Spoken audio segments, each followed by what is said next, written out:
So hello guys, welcome to new video. तो इस video में हम लोग एक्सप्लेन करने वाले हैं चैप्टर नंबर 1053 जिसका नाम है द न्यू एम्परर्स। तो बिना किसी टाइम वेस्ट किए लेट्स बिगिन।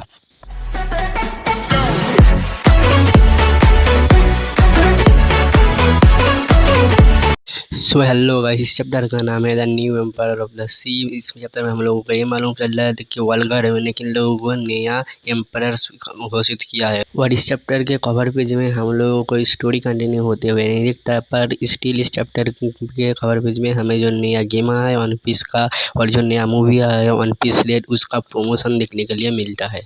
सो इस चैप्टर की शुरुआत में हम लोग देखते हैं मरीजोवा कैसल बेंजिया, जहाँ पे एक गुरु से बहुत ही ज़्यादा डांटता है एक मरीन सोल्जर को, क्योंकि 5 एल्डर्स ने जो इंस्ट्रक्शन दिया था लूफी के वांटेड पोस्टर को लेके वो फॉलो किया गया नहीं है। और 5 गुरु से एक इंस्ट्रक्शन के मुताबिक लूफी का वांटेड पोस्टर में 2 चीज़ नहीं होना चाहिए था। पहला, लूफी का वांटेड पोस्टर में उसका नाम का जो डी वाला लेटर है उसको हटा दिया जाए, और दूसरा लूफी का वांटेड पोस्टर गियर 5 का जो पोज है उसको हटा दिया जाए। तो अब जाके 5 एल्डर्स को लूफी के नाम पे और डी लेटर को लेकर दिक्कत आ रही है। हम लोगों ने देखा है कि वानो में लूफी का डेविल फ्रूट अवोकन हुआ है, लेकिन अब 5 एल्डर्स नहीं चाहते कि लूफी के नाम पे वो जो डी लेटर है वो रहे। तो जब हम मार्टिन सोल्जर को ये बताते हैं तो मार्टिन सोल्जर रिप्लाई देता है कि हम लोगों ने ऐसा कुछ नहीं सुना था कि लूफी का वांटेड पोस्टर में ये सब जो चेंज किया जाए। और जो लूफी का वांटेड पोस्टर है वो हमें CP0 का मेंबर ने दिया था जिसका नाम है गोरिनी का सामान। तो क्योंकि यहाँ पर हम लोग न्यूज़ के बारे में बात कर रहे थे तो यहाँ पर हम लोग elite class journalist the Morgan को देखने को मिलता है। तो मॉर्गन ये सारा न्यूज मैसिव स्केल में प्रिंट करता है और वो अपने सारे ब्रड्स के जरिए पूरे वर्ल्ड को भेज देता है। मॉर्गन बिग मॉम और काइडो का डिफीट होने का खबर पूरे वर्ल्ड में भेज देता है, और ये एक बहुत ही डिसेंट न्यूज़ है पूरे वर्ल्ड के लिए। और यहाँ पर ही हम लोगों को दिखाई देता है लूफी, किड और लॉ की बाउंड्री, जो कि तीनों की बाउंड्री 3 मिलियन वाइज है। और ये बाउंड्री को लेकर आप लोग अगर मेरा ओपिनियन चाहे तो यहाँ पर कि तीनों का बाउंड्री एकदम सेम रखा है 3 बिलियन बाउंड्री। तो इन को लेके कुछ लोगों को डिसेंट फील हो सकता है, पर मुझे भी लगता था कि लूफी का बाउंड्री थोड़ा हाई होना चाहिए था इन दोनों के मुकाबले। फिर भी छोड़ो यार, कोई बात नहीं है। और यहाँ पर ऐसे सीन चेंज होता है वन में, और वन में हम लोग देखते हैं आपू जो पेपर लेके आया था वो किड ने पढ़ लिया है, और किड पढ़ने के बाद वो ज़्यादा गुस्से में है। हालांकि बाकी सारे लोग बहुत ही खुश है कि हमारा कैप्टन का बाउंड्री बढ़ चुका है, लेकिन किड बहुत ज़्यादा ही गुस्से में यार वो सीधा चल जाता है फ्लावर कैपिटल में। तो हम लोग देखते हैं सोगन का कैसल में जिम में बैठ के खाना खा रहा है और बाकी सारे स्ट्रॉ हैट क्रू बाहर पार्टी कर रहे हैं। वहाँ पर हम लोग देखते हैं लूफी को, कैरट को, नामी को, प्लस बूढ़ी को और यूरी गाना भी गा रहे हैं। यहाँ पर सोगन कैसल के अंडरग्राउंड में फाइनली हमें रॉबिन देखने को लिए मिल रहा था, जो कि हमें पिछले चैप्टर में नहीं देखने के लिए मिला था। रॉबिन वहाँ पर कुछ इन्वेस्टिगेशन कर रही है और तभी यहाँ पर एंट्री होती है मास्क पहने हुए हिटेत्सु का। तो हितेत्सु और रॉबिन के वहाँ पर कुछ बातचीत चलती है, और फाइनली हितेत्सु रिवील करता है कि वो है कोजुकी सोकुआमी द की फादर ऑफ कोजुकी ओडेन। तो यहाँ पर रॉबिन थोड़ा सा शॉक हो जाती है, लेकिन हम लोगों को पहले से ही पता होता है कि यही ओडेन का पिता है, क्योंकि हम लोगों को पिछले कई सारे चैप्टर में इसका हिंट भी मिला था।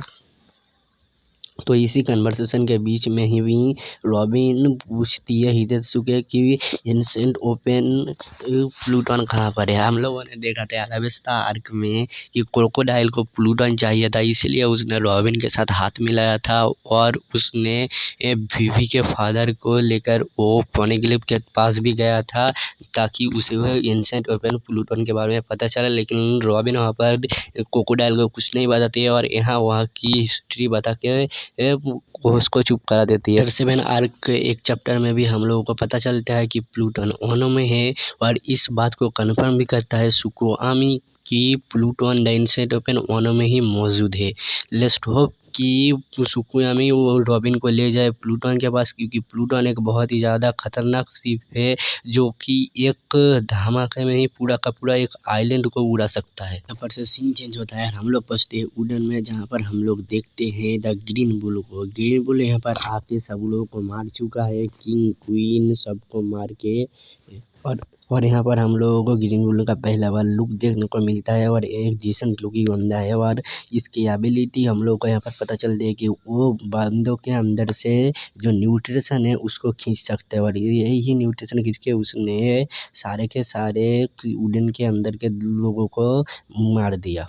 तो यहाँ पर हम लोग को ये भी पता चलता है कि जो कि ग्रीन बुल है वो एकदम अकाइनू का बहुत बड़ा फैन है, क्योंकि उसका लुकिंग डिसेंट लुकिंग और उसके ऊपर बने हुए टैटू सबको देख लोगों के हम लोगों को यही पता चलता है वो अकाइनू के रास्ते में चलता है। और हम लोग यहाँ पर ये भी देखते हैं कि वो ये बात कर रहा था कि अगर मैं यहाँ पर इस तरह लूफी का सर लेके जाऊँगा तो मुझे अप्रूवल मिल जाएगा, पर किस चीज़ के अप्रूवल मिलेगा ये तो मुझे नहीं पता, बस मुझे इतना ही पता।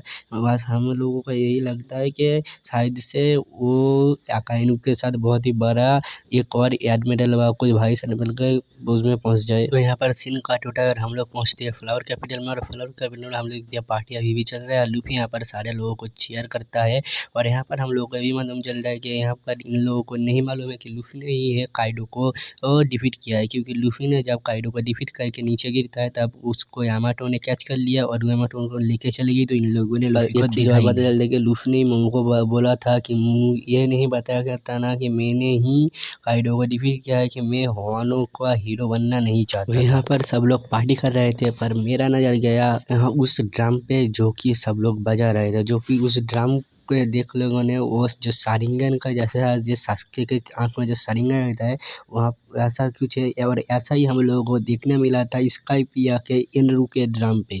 तो मुझे ये नहीं पता कि स्काइपिया और वानो के बीच में क्या कनेक्शन है, अगर कुछ कनेक्शन है भी या नहीं, पर मुझे ये लगा तो इसलिए मैं आप लोगों को ये बता दिया। और इसी पार्टी के दौरान किड अप्रोच करता है लूफी को, उसके हाथ में न्यूज़पेपर था, पर लूफी किड को ही पकड़ के डांस करने लगता है। और इसी बीच में हम लोगों को देखने को मिलता है सारे लोगों को, क्योंकि यहाँ पर तामा था कि सब लोगों था, लेकिन मुझे जो मैं इनकी लगा वो लगा किनेमोन के पास में जो आप लोग देखो एक छोटा सा बैठी है, मुझे लगा वो शायद किनेमोन की वाइफ हो सकती है, मुझे लगा था वो मर चुकी है, लेकिन नहीं वो जिंदा है।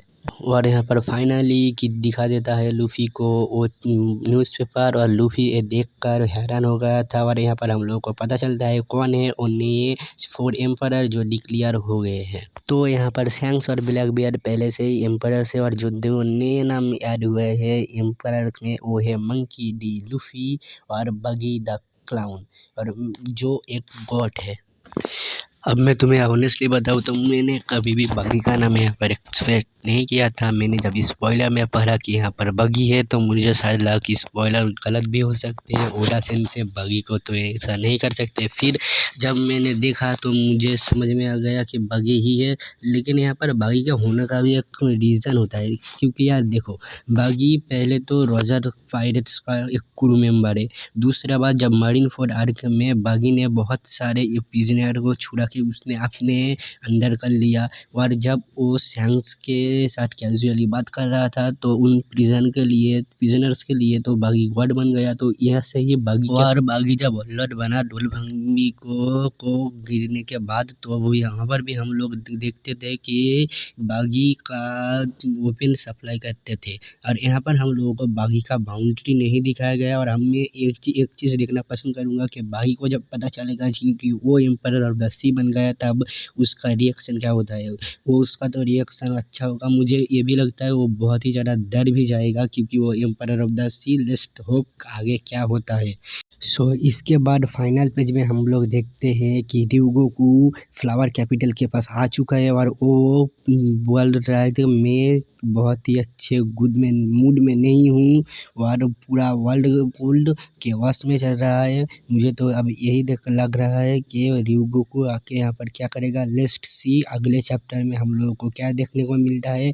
तो इसी फाइनल पेज के साथ इस वाला चैप्टर सो गाइस, आप लोगों ने अगर यहाँ तक वीडियो देखा है तो इस वीडियो को कर देना एक लाइक, और लाइक करने के बाद अगर आप लोगों को मेरा एक्सप्लेन थोड़ा सा भी पसंद आया है तो इस चैनल को कर लेना सब्सक्राइब करने के बाद बाजू में जो बेल वाला बटन है उसको दबा के ऑल पर सेट कर देना, ताकि जब भी मैं कोई नया चैप्टर का एक्सप्लेनेशन डालूं तो उसका नोटिफिकेशन सबसे पहले आप लोगों के पास ही पहुंचे। और इस वीडियो को अपने के दोस्तों के साथ भी शेयर कर देना ताकि वो लोग भी इस चैप्टर का एक्सप्लेनेशन इंजॉय कर सके। तो मैं मिलता हूँ आप लोगों को नए वीडियो में किसी नए टॉपिक के साथ, तब तक के लिए सायोनारा।